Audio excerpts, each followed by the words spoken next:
Salut, bienvenue pour une nouvelle vidéo et pour un update lecture. On est encore sur mes lectures du mois de septembre, on passera à mes lectures d'octobre dans le prochain update. Mais pour l'instant, on va encore parler de mes lectures de fin septembre. Vous le savez si vous m'avez suivi en vlog, au final en septembre j'ai lu 23 livres sur les 24 que j'avais mis dans la palle, donc ça fait beaucoup de livres. La plupart je vous les ai montrés au fur et à mesure en vlog etc, mais il y en a quand même un ou deux, notamment le premier je pense que je vous ai pas montré en vlog, et du coup bah je vais revenir sur ces lectures là et c'est parti. Le premier c'est donc Dragon Park, le tome 1, l'attaque des Nemrog de Thomas Verdois, et je ne vous en ai pas parlé tout simplement parce que je l'ai abandonné, du coup j'y ai pas passé beaucoup de temps et bah, j'ai pas eu l'occasion de vous en parler en vlog. J'ai lu 39 pages et je m'ennuie en fait. Je m'ennuie et c'est pas vraiment ce que je voulais lire. On est dans un parc d'attractions avec des dragons. Au début on suit une jeune fille qui est en train de faire une représentation sur le dos d'un dragon. Je trouvais ça intéressant et en même temps la manière dont c'est présenté m'a pas enjaillé plus que ça. C'est-à-dire que vraiment on la suit le jour de la représentation. Ça fait des semaines, des mois qu'elle s'entraîne, qu'elle tente des choses avec son dragon, sur son dragon, elle vole, elle fait des tours, des pivots, des machins, des trucs ok, tu vois. Et là c'est la représentation finale et elle réussit tout et c'est génial et c'est fantastique, sauf que bah, moi j'aurais bien aimé la suivre pendant son entraînement. En fait, je peux pas être aussi contente qu'elle et aussi fière d'elle qu'elle elle-même elle l'est, parce que j'ai pas vu son travail en fait. Je vois pas d'où elle part, donc elle fait des trucs de... En fait, on m'explique qu'elle est en train de faire des trucs de ouf, mais je suis en mode oui, bon bah ça va quoi. Vous voyez, je sais pas comment vous expliquer, mais bref, cette scène-là était pas ouf. Et de l'autre côté du parc, on est dans un espèce de volcan avec des dragons un peu dangereux. On va y suivre deux jeunes garçons et le père de l'un des deux qui est... c'est pas dragonnier parce que c'est dragonologue, il me semble qu'il est dragonologue. Bref. Et donc il s'occupe des dragons, c'est un peu un vétérinaire dragon, c'est un peu un zoo pour dragons, plus qu'un parc d'attractions ce truc là d'ailleurs. Et donc voilà, il s'en occupe etc. Sauf qu'il va se passer quelque chose d'assez dramatique, une espèce d'attaque, d'explosion et tout.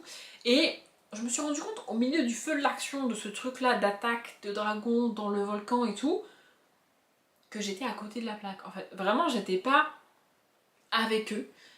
Et je sais pas comment expliquer, la manière dont c'est écrit, dont c'est donné, ça fait que je me sens... en fait, j'arrive pas à oublier que je suis assise sur ma chaise en train de lire et que je suis pas dans l'histoire avec eux. Je suis vraiment pas prise avec eux, je suis vraiment pas dans l'action. Oh là là, il se fait attaquer. Ouais, bah il se fait attaquer, c'est pas grave.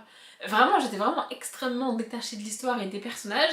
Et je pense que ça vient du fait que... Et alors, c'est horrible que je dise ça parce que je passe mon temps à râler quand pendant 100 pages il se passe rien.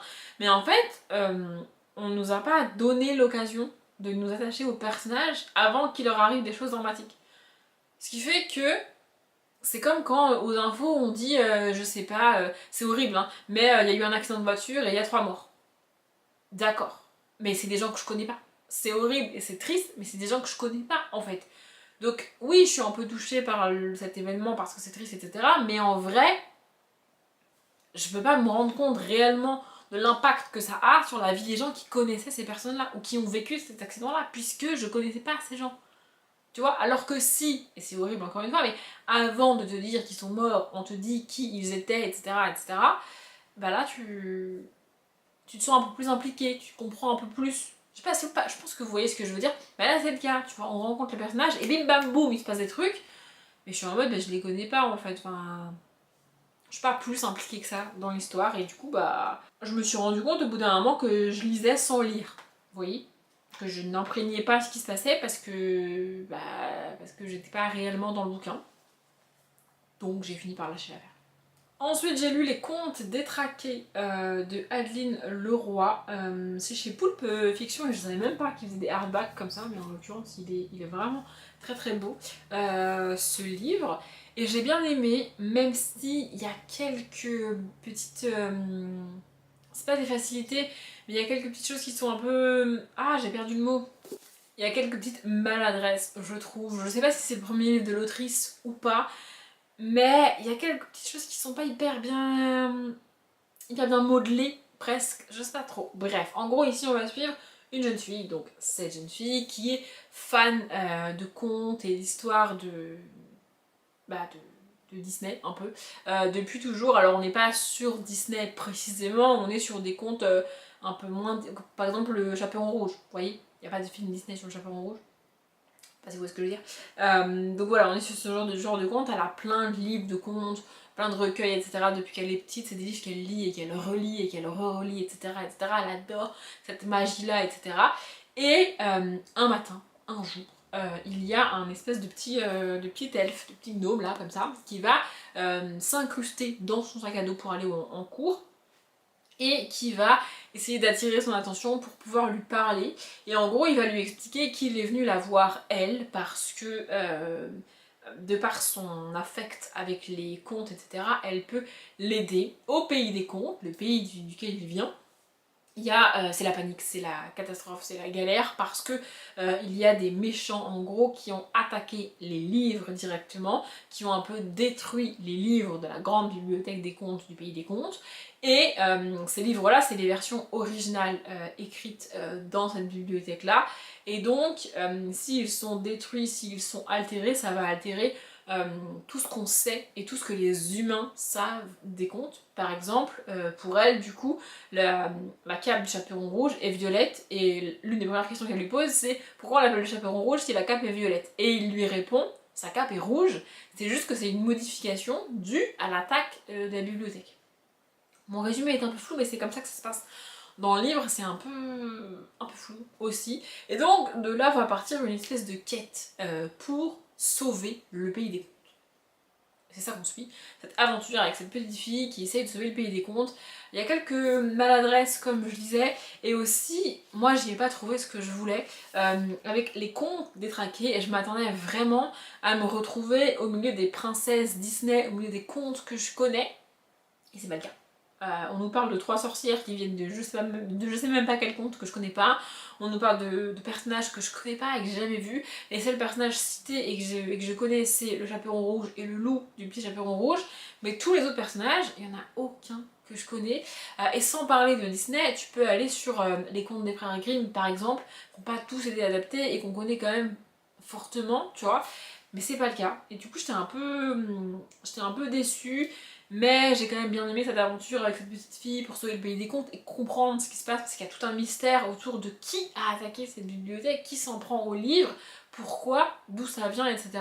Et la finalité est quand même vachement cool. Le message de fin est quand même vachement bien pour les enfants notamment, j'ai trouvé. Mais je suis restée un peu sur ma fin, sur le côté merveilleux de l'histoire, le côté conte fantastique de mon enfance. Moi c'est ça que je voulais. Et c'est pas vraiment ce que j'ai eu, mais j'ai quand même passé un moment, j'ai quand même bien aimé. Il faudrait que je me renseigne sur ce que l'autrice a fait d'autre. C'est illustré, je vais vous montrer une illustration du début pour éviter de vous spoiler. Voilà, on a ce genre d'illustration. C'est en noir et blanc, pour le coup j'aurais peut-être préféré que ce soit en couleur, mais bon, écoutez, c'est pas très grave. Et on a aussi des illustrations plus petites, comme ça, vous voyez. Voilà, j'ai passé un bon moment, même si ça aurait pu être mieux en fait. C'est ça ma frustration, c'est que je m'attendais à un peu plus de merveilleux, un peu plus de fantastique, mais c'était quand même déjà très bien. Le suivant, je crois que vous ne l'avez pas vu non plus parce que je l'ai également abandonné, donc c'est Les Gardiens de Ga ou le tome 1, L'Enlèvement de Catherine Lasky. D'après ce que j'ai compris, c'est une saga très connue, très populaire, très appréciée et qui date, et je pense que c'est pour ça que j'ai pas réussi à la lire. En gros, ici, on va suivre un jeune personnage qui est une chouette. On est dans le monde des oiseaux, dans les arbres, etc., etc. Au début, tu rencontres le personnage, il est avec sa famille, son grand frère, sa petite soeur, ses parents, etc., etc. On te donne un petit peu quelques éléments de la vie de ces oiseaux, de comment ils vivent, de quelles sont les étapes de leur vie, comment ils se nourrissent en grandissant, à quel âge ils commencent à voler, etc., etc. Ce qui était ma foi plutôt sympathique. Et puis ensuite, rapidement, le personnage principal qu'on suit, donc qui s'appelle Soren, va être enlevé par d'autres oiseaux qui sont pas des chouettes. Et il va être emmené dans une espèce de montagne, une espèce de grande salle dans laquelle il y a plein d'oiseaux qui sont un peu séquestrés par là. Et voilà, et puis on va le suivre là-dedans. Le problème que j'ai eu, c'est que Soren est ultra intelligent, vraiment, il comprend tout, il capte tout. J'ai lu, je ne l'ai pas dit, j'ai lu 57 pages. En 57 pages, il s'est fait enlever et il a compris où ils étaient, pourquoi ils étaient là, ce que les ravisseurs faisaient, tout. Vraiment, il a tout compris. C'est un peu trop brutal pour moi, c'est un peu trop gros aussi, mais vraiment, il a tout compris. Et donc, en fait, très rapidement, hein, les choses sont mises en place, ça c'est pas un problème, mais qu'ils comprennent tout aussi rapidement alors qu'on parle d'un oiseau qui n'est même pas assez vieux pour voler, qui comprend ce que les adultes font avec ses... Enfin, je sais pas, je trouve ça un petit peu gros. Et puis, ouais, c'est tout s'enchaîne, vraiment il y réfléchit 3 secondes et il est en mode ah, mais c'est ça. Ah, mais si c'est ça, ça veut dire que c'est ça. Ah, mais du coup, ouais. Ah, mais du coup, je vais voir avec machin, puis avec bidule, et puis enfin, j'étais en mode d'accord, c'est un livre jeunesse, mais enfin, quand même, c'est un peu trop facile, un peu trop rapide, tout ça. Et j'aime pas le personnage principal. Tout simplement, je n'aime pas le personnage principal. C'est peut-être aussi pour ça que ça me saoule qu'il comprenne tout et qu'il soit aussi intelligent, mais j'aime pas Soren. Vraiment, je n'aime pas sa manière d'être, sa manière de parler, sa manière de répondre.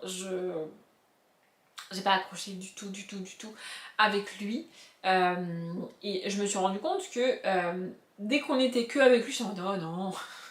Vraiment, je lève les yeux au ciel dès que je me retrouve avec le personnage principal du bouquin. Donc, je me suis dit, on va pas s'acharner, ça ne sert à rien. J'ai d'autres livres à lire en plus. Voilà, pour le moment, j'avais d'autres livres à lire et d'autres livres à finir.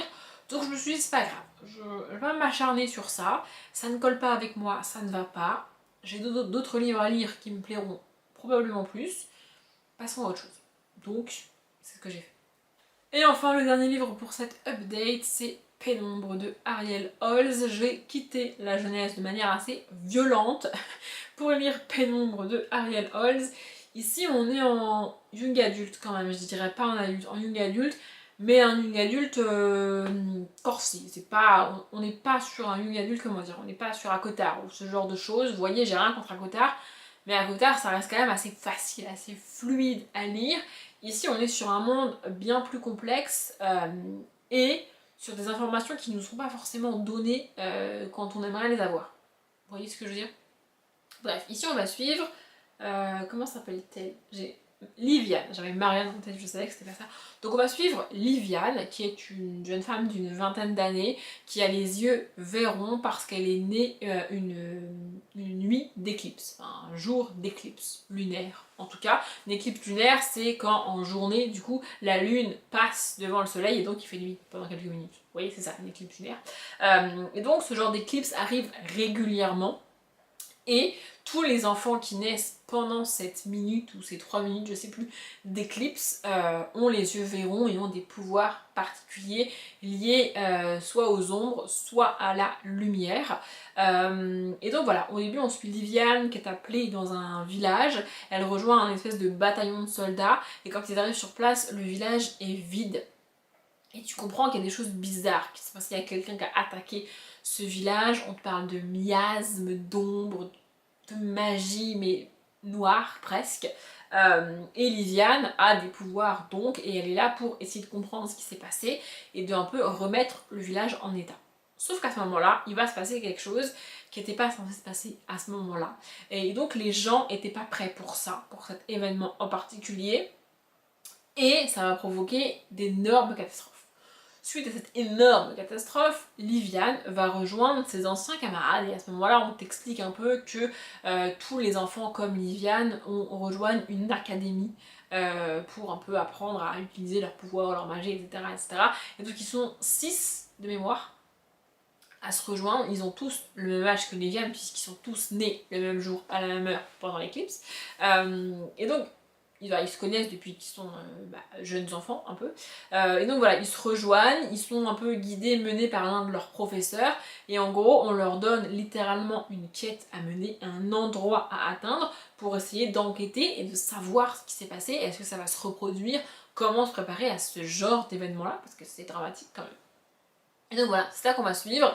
Et au fil de l'histoire, on en apprend plus sur le passé de Liviane, on a des flashbacks dans cette académie, l'école, les gens, les relations entre eux qui ont évolué entre l'école, l'académie et le moment où on les suit adultes. Il y a beaucoup de personnages à suivre, ils sont 6. adulte, comme ça, plus le professeur, plus d'autres personnages qu'ils vont rencontrer au fil de leur quête, ça fait quand même beaucoup d'infos, beaucoup de choses, et le livre est pas si gros que ça, mais franchement j'ai bien aimé, j'ai trouvé ça vraiment cool, vraiment bien construit, et en fait il y a ce côté un peu suspense, un peu enquête, tu veux savoir, et en même temps, plus tu avances dans l'histoire, plus on te donne d'informations sur Liviane, l'école, la magie, etc. Et en fait, t'en oublies presque les questions de base que tu as sur qu'est-ce qui s'est passé, pourquoi c'est arrivé comme ça, est-ce que ça va se reproduire, etc. Parce que tu veux aussi comprendre ce qui s'est passé à l'école avec Liviane, et puis où ils étaient, et quels sont les pouvoirs, et qui, quoi. Vraiment, c'est vraiment cool. J'ai vraiment adoré cette histoire-là. Il y a juste la fin. Il y a deux trois scènes qui s'enchaînent à la fin et j'ai pas tout compris. Je les ai relus plusieurs fois, mais j'ai pas tout compris. Et je l'ai dit en vlog, c'est un livre qui mériterait d'être relu parce que c'est le genre de bouquin où une fois que tu connais la finalité du truc, si tu le relis, il y a des choses auxquelles tu feras attention et auxquelles tu n'as pas fait attention à la première lecture, ou alors des choses que tu verras différemment à la seconde lecture parce que tu connais le fin mot de l'histoire. Donc ouais, ça m'arrive rarement d'avoir envie comme ça de relire les livres à peine les avoir terminés.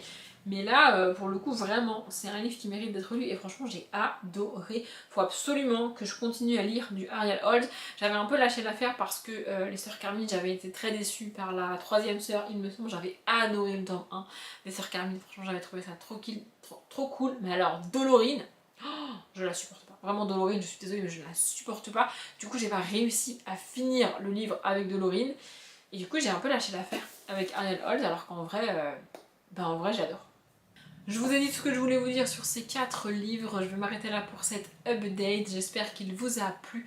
Merci de l'avoir regardé jusqu'au bout. Comme d'habitude, je vous souhaite une bonne journée, un bon après-midi, un bon appétit ou une bonne nuit. Et je vous dis à bientôt.